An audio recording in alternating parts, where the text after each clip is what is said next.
भगवान की जय। जो महानुभाव जो चतुर्थ गुणस्थान है, ये सम्यक दृष्टि का गुणस्थान है। इसका नाम है अविरति सम्यक दृष्टि। तो आपको जैसा बोला था, प्रथम गुणस्थान मिथ्या दृष्टि होते हैं। मिथ्या प्रकृति के उदय से मिथ्या दृष्टि, और अनंतानुबंधी कषाय के उदय में जो जीव सम्यक से च्युत होकर मिथ्यात्व में आ रहा है, तो सासाधन गुणस्थान। फिर सम्यक प्रकृति के उदय में मिश्र गुणस्थान है, और सम्यक मिथ्यात्व का उदय में मिश्र गुणस्थान है।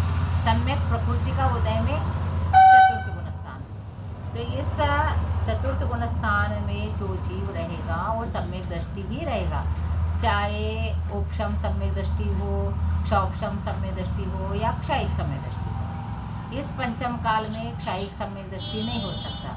क्षयिक सम्यक दृष्टि वही होता है जो मिथ्या सम्यक प्रकृति और अनंतानुबंधी क्रोध मान माया लोभ, इन 7 प्रकृतियों का जो क्षय किया है वो क्षयिक सम्यक दृष्टि।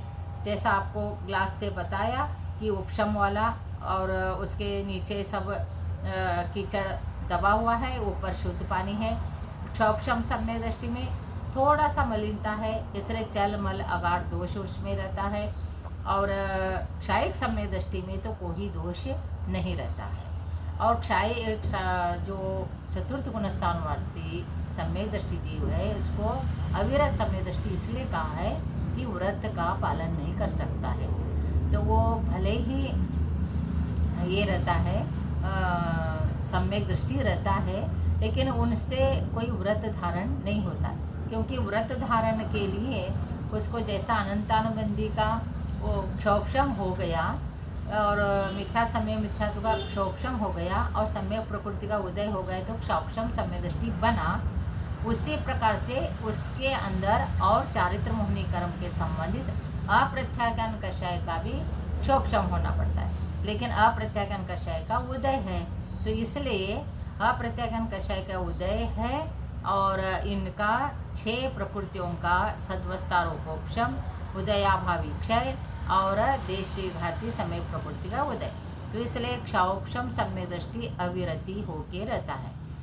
और ये जो गुणस्थान है, ये 4 गुणस्थान तक तो जीव आया है, तो मिथ्यात्व गुणस्थान में बंद होने वाले प्रकृतियाँ और दूसरे गुणस्थान में बंद होने वाले प्रकृति और चौथा गुणस्थान में बंद होने वाले प्रकृति, ऐसे मिलकर चौथा गुणस्थान में इतना सम्यक दृष्टि बनने से इनको इतने कर्म पाप प्रकृतियों का बंद नहीं होता है क्षौपशम सम्यक दृष्टि रहने से।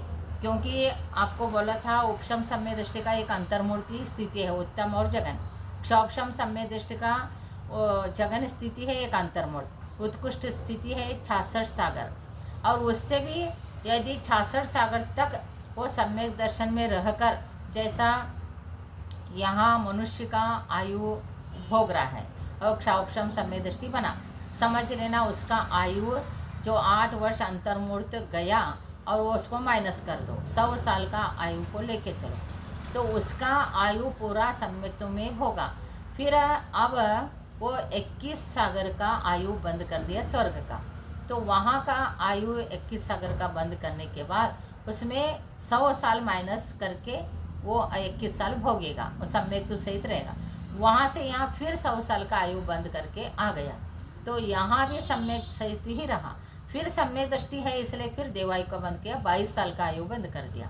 फिर वहाँ पर पूरा माइनस करो यहाँ का आयु, तो 22 साल पूरा ले लेना वहाँ, तो वो 22, इस प्रकार से उनका कितना हो गया 21, 22, और फिर यहाँ आएगा और फिर वो 23 सागर का आयु बंद करेगा। इस प्रकार 66 सागर का आयु वो पूर्ण रीति से सम्यक्त्व में भोगता है, तो स्वर्ग का देव बनता है, यहाँ का राजकुमार आदि बहुत रिच फैमिली में बहुत सुखी ऐसे बन जाता है और पुरुष ही बनता है। इस प्रकार 66 सागर हो गया, लेकिन वो उसके पास में सत्ता में बना हुआ है मिथ्या तो समय मिथ्या तो और अंतर्मंदी क्रोध मान माया लोभ, तो ये क्षौपशम सम्यक प्रकृति का ही उदय में चल रहा था। अब वो छूट गया, फिर उसमें से कोई मिथ्यात्व का उदय आ गया तो वो फिर मिथ्या दृष्टि बनेगा। एक अंतर्मुख तक मिथ्या दृष्टि रहकर फिर सम्यक तो प्राप्त कर सकता है।